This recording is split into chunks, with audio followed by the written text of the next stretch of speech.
O presidente falou do chiclete, lembrei de uma história, só queria comentar. Muitos aqui certamente já ouviram falar do grafeno. Alguns conhecem o grafeno muito bem, outros conhecem mais ou menos, outros conhecem menos. Por que o grafeno é importante? As pessoas têm perguntado. Por causa das suas qualidades superlativas. Para vocês terem uma ideia, uma caixa com 1 metro cúbico de água pesa 1 tonelada. Uma caixa com 1 metro cúbico de ar pesa 1,3 kg. Uma caixa com 1 metro cúbico de aerogel de grafeno pesa 160 gramas.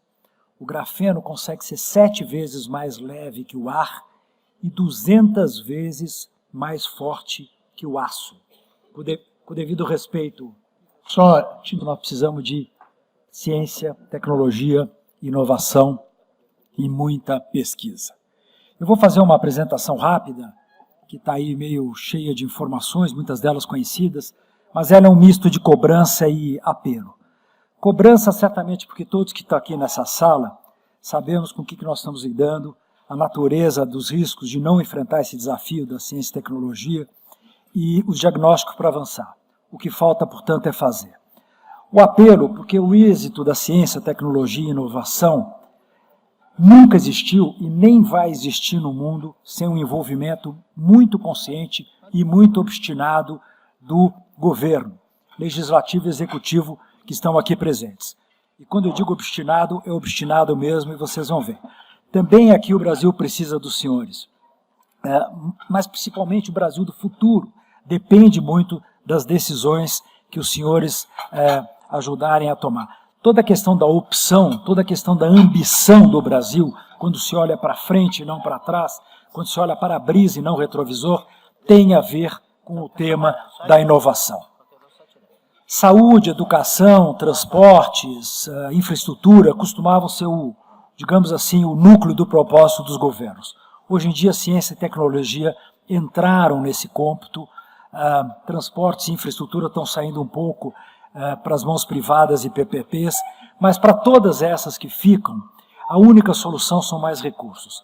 E esses recursos não virão de um Estado que administra a escassez, e sim, obviamente, de investimento que, por sua vez, demanda criação de valor, demanda venda, demanda aumento de competitividade, de produtividade, e que só vai aparecer se nós conseguirmos fazer investimento em ciência, tecnologia e inovação. O círculo das economias desenvolvidas do século XXI começam pela educação e pela inovação, e no Brasil nós temos andado para trás nisso. O jornal O Valor, nesse fim de semana, trouxe uma matéria interessante para quem pôde ler a respeito da desindustrialização do nosso país. A nossa opção por focar em matérias-primas de baixo valor agregado criou o mais grave recuo entre as 30 nações que representam 90% da indústria mundial e está nos custando muitíssimo caro. No Brasil, de 12 milhões de desempregados, justo a indústria, no mundo todo, a melhor e maior empregadora entre os vários setores da economia, ela está de joelhos. Então a questão toda como é que nós vamos usar os nossos talentos, como é que nós vamos usar a nossa habilidade em lidar com a diversidade, como é que nós vamos lidar com a nossa criatividade para dar a volta por cima, como é que nós vamos subir o sarrafo da ciência, tecnologia e inovação para não perder essa corrida da ciência. No mundo onde a velocidade tem aumentado tanto, cada dia é um degrau abaixo. Se os senhores aqui, Congresso Executivo, nos derem em conjunto com os empresários e a academia, condições, nós sabemos exatamente o que fazer e nós vamos fazer. A coisa que nós temos absoluta consciência é que não dá mais para patinar. Eu peço aos senhores que acreditem nesse tema da ciência, tecnologia e inovação como o único caminho viável e acreditem nessa MEI que tem essa capacidade de reunião e de inclusão e de interlocução para fazer com que essa coisa avance. E as razões eu mostro para os senhores aqui a seguir.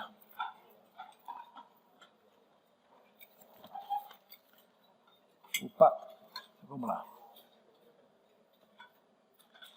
Os países inovadores, vou procurar falar rápido, os países inovadores possuem estratégias absolutamente definidas com relação a enfrentar desafio. Olha os Estados Unidos. Para manter a liderança em ciência, tecnologia e inovação e recuperar a manufatura avançada, 483 bilhões de dólares de dispêndio. Estes entendem de concorrência. A China, para emparelhar até 2025, ser uma potência industrial até 2035 e superpotência até 49, 444 bilhões de dólares. Esses entendem de comércio e poder. E a Alemanha, para fazer um plano de longo prazo, principalmente com foco na indústria 4.0, 110 bilhões, e esses entendem de indústria. Nos Estados Unidos, só para pegar um exemplo isolado, toda governança da inovação está ligada ao mais alto escalão do governo. O presidente dos Estados Unidos conversa com o Conselho Nacional de Ciência e Tecnologia reporta a ele, o escritório de políticas de ciência e tecnologia reportam a ele, o Conselho de Assessores em Ciência e Tecnologia, também pelo caminho, reportam a ele. Uma assessoria em ciência, assessoria em tecnologia, assessoria em segurança nacional. É impressionante a relevância com que o presidente dos Estados Unidos, a relevância com que ele dá ao tema da ciência e tecnologia. Nós precisamos aqui uma estratégia de inovação de longo prazo, mais ou menos na mesma linha. Índice Global de Inovação, não há avanço. Doing Business, 190 países, nós estamos em 124º, pioramos, é uma loucura o Brasil piorar num índice como esse. Relatório de competitividade, o Brasil está 44º entre 141 países. É absolutamente desproporcional o nosso tamanho, a nossa importância e também, certamente, a nossa ambição. Os países inovadores, eles priorizam o investimento em inovação. Os Estados Unidos, com os 483, China, Alemanha, Coreia, o Brasil está aqui embaixo, com 40, sendo que saiu de 43 em 2015, 40 foi em 2016. Além de ser menor, é 12 vezes menor que os Estados Unidos e a China. Quer dizer, e o Brasil pensa grande, nós gostaríamos de usar Estados Unidos e China como parâmetro, e não outro país. Investimento público e privado em pesquisa e desenvolvimento, no mínimo 2% do PIB. Os Estados Unidos estão com 4,5%, Coreia em 4,5%, Israel com 4,58%, países pequenos, né? Japão com 3,20%, o Brasil está com 1,27%, não sai disso, em 2010 era 1,16%. Os nossos números são números excepcionalmente tímidos. Avanços importantes do Sistema Brasileiro de Inovação, porém insuficientes. Criamos lá atrás a CCT, criamos novos fundos de financiamento, uma política industrial tecnológica, os programas Senai, a Embrap, que é absolutamente extraordinária, que cria grande integração entre os instrumentos, não é? O Marco Legal de Ciência, Tecnologia e Inovação em 2016, a regulamentação do Marco Legal de Ciência e Tecnologia e a aprovação das diretrizes do Currículo Nacional de Engenharia. Nós melhoramos, mas falta ao governo uma agenda de política de inovação. Nós estamos avançando aqui no escalonamento do programa Brasil Mais Produtivo, estamos avançando na questão de startup, mas, por exemplo, na indústria 4.0, ainda falta uma engenharia institucional por trás que dê consequências a esse programa, que é absolutamente fundamental e urgente, não cabe eu entrar em detalhes. O orçamento do Ministério da Ciência e Tecnologia tem sofrido, como nós sabemos que tem sofrido, 13% menor, em compensação, a reserva de contingência é 8% maior. É um número ruim de se ver. Nós temos que trabalhar nessa questão. Os recursos do principal Fundo de Apoio à Ciência e Tecnologia não são usados na sua finalidade. Cresce a arrecadação, mas cai o investimento. A arrecadação, vocês veem a reserva de contingência na LOA, e o limite de empenho como tem caído. A subvenção econômica não possui a mesma relevância que outros países inovadores. Olha como ela tem caído aqui no Brasil, o que mostra que o tema não tem feito parte de alguns órgãos do governo. Os empréstimos para inovação estão encolhendo no BNDES. E uma das missões do banco deveria ser exatamente tratar essa questão da inovação. O salto de qualidade demanda um banco de fomento da natureza do BNDES. E nós precisamos que ele volte a sentar conosco para desenhar esses projetos. O que é basicamente a MEI? A MEI é um grupo de líderes empresariais que estão comprometidos com essa agenda da inovação.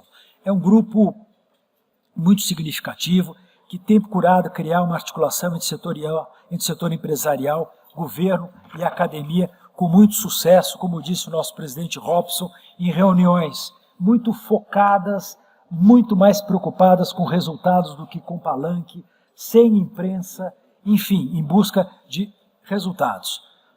A importância da indústria de transformação, ele também falou rapidamente. 11,3% é a participação do PIB da indústria de transformação. 26,5% é a participação na arrecadação de recursos federais. 63% a participação no investimento empresarial em pesquisa e desenvolvimento. 20% a participação na arrecadação previdenciária. 53% a participação nas exportações de bens e serviços. Deixar a indústria andar para trás é um péssimo negócio para o Brasil. É, na verdade, condenar o Brasil ao atraso. O poder da indústria em gerar crescimento, indústria de transformação, é um negócio impressionante. A cada R$1 produzido na indústria, você gera 2,63 na economia brasileira. Nos outros setores, como a agricultura, 1,66, no comércio, 1,49. É claro que hoje em dia nós falamos um novo conceito da indústria, a indústria expandida, a indústria estendida, a indústria que vai do pós-vendas, do marketing ao pós-vendas, a indústria que incorpora dentro dela, inclusive o setor de serviços. A indústria não é mais uma mera linha de produção. A indústria vende produto e a indústria vende serviço também. Mas o real produzido nela ainda é o grande alavancador. Empregando 6,7 milhões de trabalhadores, 14,5% a participação da indústria de transformação no emprego formal brasileiro, salário médio com ensino superior 7 mil contra 5 mil, o salário médio dos trabalhadores com ensino médio 2.300 contra 2.100. E óbvio que a indústria tende a empregar menos, se você pensar da maneira clássica, mas é ela que vai incorporar toda a tecnologia, é ela que vai demandar mais serviços, e é a indústria que será sempre a referência, porque é a indústria a produtora de todos os produtos que nós temos aqui junto conosco. Esse grupo aqui da MEI, para vocês terem uma ideia da qualidade do mesmo, são os líderes em inovação. Enquanto as empresas no Brasil têm um investimento 0,77 em receita líquida de venda, nós temos quase o dobro. Enquanto há uma implementação de 15% nas inovações de produto e processo, esse grupo aqui implementa 80%. Enquanto a indústria, as empresas no Brasil lançam 0,4% de produtos novos no mercado, o grupo aqui 24%. Enquanto o Brasil, em cooperação com outras empresas, lança 15%, nós lançamos 37%. Enquanto há um lançamento de processos no mercado mundial de 0,2%, as empresas aqui fazem 12%. O que eu quero mostrar para os senhores é a sofisticação desse grupo, por que esse grupo pede ao Congresso e ao Executivo parceria, a autoridade que ele tem e, obviamente, o conhecimento que ele tem desse tema da inovação. Se nós compararmos as empresas da MEI com as empresas europeias, daí nós perdemos, porque, obviamente, elas têm um investimento maior, estão aqui 46 milhões de pesquisa e desenvolvimento, elas têm uma atividade de pesquisa e desenvolvimento sobre uma atividade de inovação maior, elas têm mais inovações in-house, elas criam mais cooperação para inovar. Isso apenas para mostrar a qualidade a diferença que faz se nós tivermos como construir apoio em torno dessas empresas que aqui estão. As empresas da MEI têm de financiamentos, de fontes públicas de financiamento, muita limitação. 18% em fundos públicos, 5% para atividade de P&D e 5% para outras atividades de inovação. As empresas europeias têm 9% de fundos na União Europeia, 23% das agências, 15% das autoridades locais, 34% de outros fundos públicos, 5% desse Framework Program, que é o programa europeu. É uma covardia a surra que a gente toma, mas é principalmente um desperdício que escapa pelo vão dos dedos quando nós olhamos o que as empresas no Brasil, preocupadas com inovação, conseguem fazer com tão pouco em relação às outras empresas do mundo. O Brasil, como em muitos outros setores, é um fenômeno diante dessa escassez que nós aqui temos. Nós temos tido uma série de inovações aqui na atuação da MEI, temos conseguido criar essa inserção, temos criado uma formulação e regulamentação do novo Código de Ciência e Tecnologia, temos trabalhado muito na manutenção da lei do bem, que é fundamental. Criamos já 8 edições do Congresso de Inovação, que passou de 400 para 3.500 empresas, ou seja, é crescente o interesse das empresas, seja por necessidade, seja por medo. Nós temos aqui 6 edições do Prêmio Nacional de Inovação, que também passou de 427 inscritos em 19 estados para 1.746 em 27. Temos feito aqui nosso programa de imersões em ecossistemas de inovação, do qual nós já fizemos 19 edições, 166 instituições, capitaneado aqui pela Giana, que é uma maneira de conectar a indústria brasileira aos mais importantes centros de inovação do mundo, o que também mostra o interesse que a iniciativa privada tem hoje pelo tema da inovação. Temos o programa Embrap, o modelo Embrap, que é absolutamente exitoso. O presidente Jorge está aqui ao meu lado, recursos reembolsáveis, um terço, alavancando o investimento privado. Se a perna do governo falhar, a Embrap fecha. E, paradoxalmente, vai ser o fechamento do case mais bem-sucedido de ciência e tecnologia que esse país já teve. É a Embrapa da indústria. A Embrap é um celeiro de criatividade e convivência entre os pesquisadores e os empreendedores. É uma entidade absolutamente extraordinária que precisa ficar conhecida de todos os senhores. Temos aqui o Instituto Senai de Inovação, com 626 projetos importantes, 700 milhões investidos. Nosso Rafael está aqui nos representando. Temos o Instituto Senai de Tecnologia, com mais 170 milhões.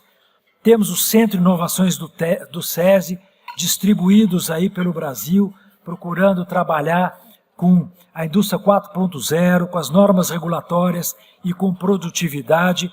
E temos toda uma agenda de mobilização industrial para alavancar a inovação do país, na qual nós estamos procurando, em primeiro lugar, priorizar a inovação na agenda pública, traduzida em política de longo prazo, fugindo da recorrência brasileira, que é essa dinâmica do curto prazo, com muita coordenação pelo alto escalão do governo e a representatividade empresarial, que somos nós que estamos sentados aqui hoje nessa mesa. A segunda é garantir recursos estáveis para inovação e projetos relevantes para a sociedade, é um mission driving, estimulando parcerias público-privadas, não é? Que são as relevâncias, que são exatamente as PPPs.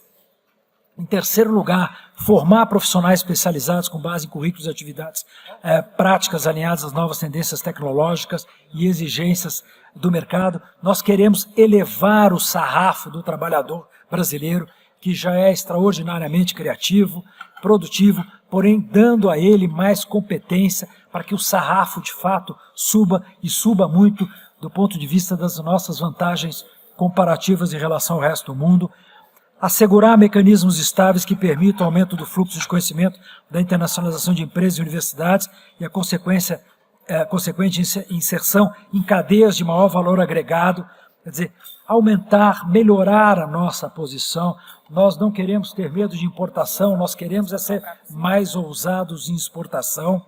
E, por fim, fortalecer os ambientes empreendedores, que é, obviamente, crescer com novas iniciativas. Eu peço que essa comissão conte conosco e, obviamente, se conscientize, certamente ela já está conscientizada, da importância, do valor da missão que nós temos nesse momento, senador Exalci. Nós estamos aqui muito satisfeitos com a sua condução do processo e com a sua liderança, acreditando que nós demos os primeiros passos numa escada de muitos degraus, na qual o senhor, como a sua comissão, tem também a ambição de lá em cima chegar. O Brasil não vai acabar,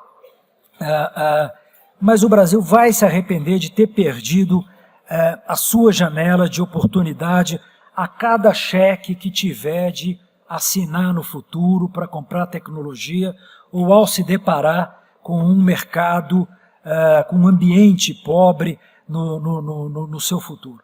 Nós temos talentos saindo do Brasil, nós temos centros de pesquisas optando por se instalar lá fora quando poderiam, por todas as condições, estarem aqui dentro, e muitos aqui sabem o esforço do presidente Robson em seduzi-los para que aqui se instalem, e nós temos, como nós já dissemos, um processo de desindustrialização que não tem sentido num país que se tornou, da década de 20 à década de 80, de uma grande fazenda numa das nações mais industrializadas do mundo.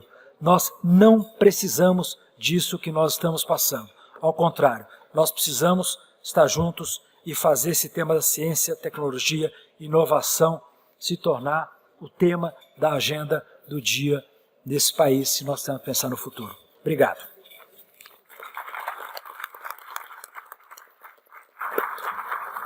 Obrigado, Horácio.